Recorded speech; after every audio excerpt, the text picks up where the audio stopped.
Мы требуем, чтобы российского гражданина Иззата Амона вернули в Россию, и мы требуем расследования, кто именно и на каком основании лишал этого дипломата, выпускника дипакадемии при МИДе Российской Федерации, кандидата наук, политических, кажется, он здесь, в России, защищавшегося. То есть все у него было нормально с гражданством, когда это с ним происходило. Преподавателя, все было отлично. Вот он работал с 90-х годов, все было прекрасно. Он делал карьеру, все было великолепно. А сейчас вот за 3 дня по беспределу что-то решили. И думали, что у них это тайком как-то так сойдет. Ничего подобного. У меня вопросы не к таджикскому государству. Там, как говорится, все ясно. У меня вопросы к российскому государству. Чего стоит ваше гражданство? Чего стоит ваша защита русских на Донбассе, где-то еще?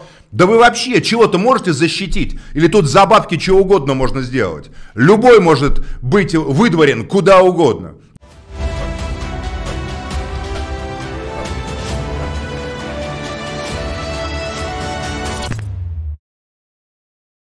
И оно вообще относится к своему гражданству, как непонятно к чему. Вот возьмем пример. Таджикский правозащитник Иззат Амон. Ну как правозащитник? Он не так, что прям выступал против режима Рахмона. Может, там один ролик записал с критикой, а так вообще он боролся за права трудовых мигрантов в России из Таджикистана. Я Иззата знал неплохо, он помогал людям, вызволял их из непростых ситуаций. И тут, значит, его внезапно за несколько дней выдали в Душанбе. Буквально еще 3 дня назад его сын там говорил и писал везде, где мой отец. Я не знаю, где он. А надо сказать, что Иззат Амон закончил дипакадемию, защитил в России диссертацию, имел российское гражданство с 96 года, жил в России, не тужил, имел тут детей, семью, дети, жена, российские граждане у него все живут. И вот внезапно за 3 дня его не по решению суда, а просто в оперативном режиме лишают российского гражданства. И якобы за нарушение миграционного законодательства, которое подразумевает штраф до 5000 рублей и высылку на родину, другие люди сидят месяцами ждут, а Иззата Амона взяли и выслали буквально за 3 дня, потому что так было надо кому-то. У меня вопрос, российское гражданство это что такое?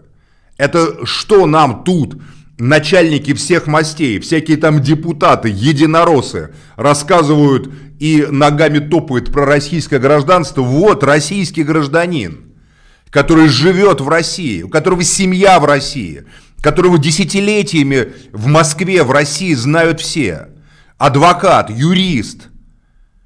Внезапно за 3 дня можно его паспорт взять, разорвать в клочки, выкинуть к чертовой матери и отдать его туда, где ему теперь светит от 8 до 12, а кто-то говорит от 12 до 20 лет.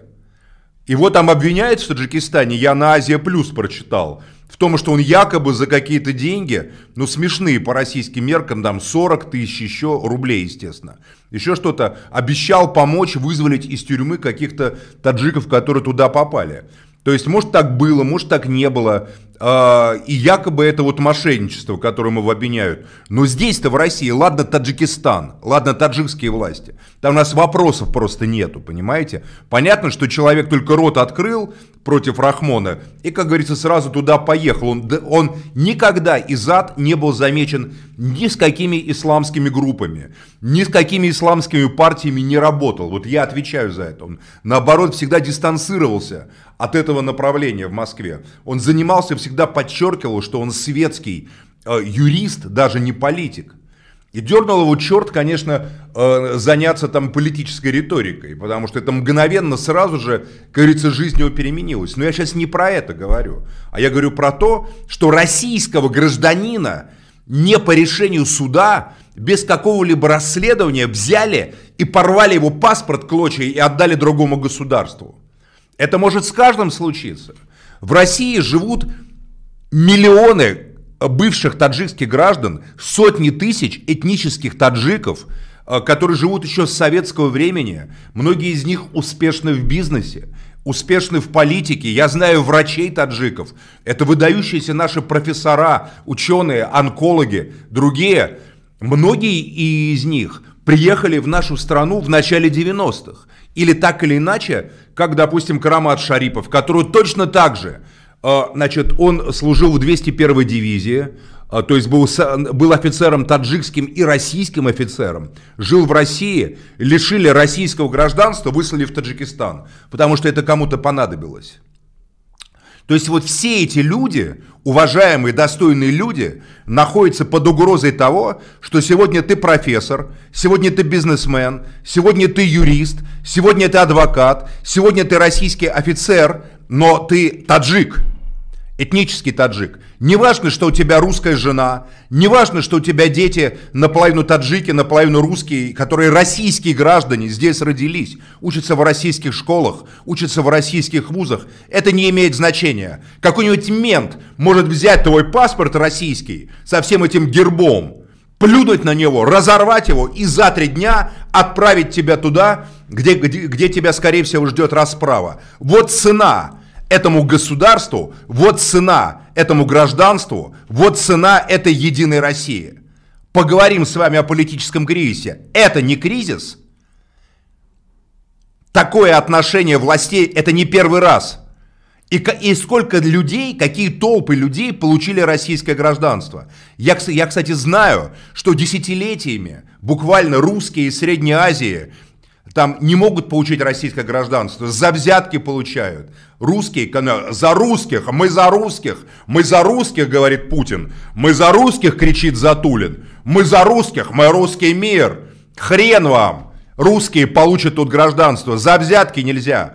Эти ребята из Ташкента, за которых мы боролись, чтобы они вернулись на родину, в Ташкент, им на Чаланзаре там жить, там и русские всегда жили в Ташкенте, на Чаланзаре, лучше, чем здесь, понимаете, сидеть в миграционном центре русским в Тульской области, на коренной русской земле. Вот такое государство лжи, обмана, несвободы, несправедливости, вообще выдуманное просто. Нет тут никакого гражданства. Нет тут никакого государства. Есть тут только коррупционная система зарабатывания бабла.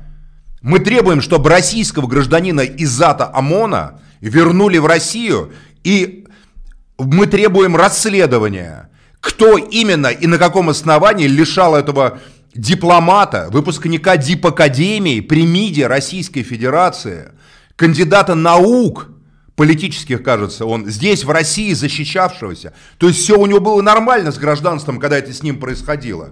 Преподавателя, все было отлично. Вот он работал с 90-х годов, все было прекрасно. Он делал карьеру, все было великолепно. А сейчас вот за 3 дня по беспределу что-то решили. И думали, что у них это тайком как-то так сойдет. Ничего подобного. У меня вопросы не к таджикскому государству. Там, как говорится, все ясно. У меня вопросы к российскому государству. Чего стоит ваше гражданство? Чего стоит ваша защита русских на Донбассе, где-то еще? Да вы вообще чего-то можете защитить? Или тут за бабки чего угодно можно сделать? Любой может быть выдворен куда угодно. Да вы кого угодно продадите. Любого, как говорится, сдадите направо и налево. Может, вы в сдаче Милошевича в Гаагу тайно участвовали? Так на самом деле нам рассказывали сказки, мы за Милошевича, а по сути продавали всех, кого только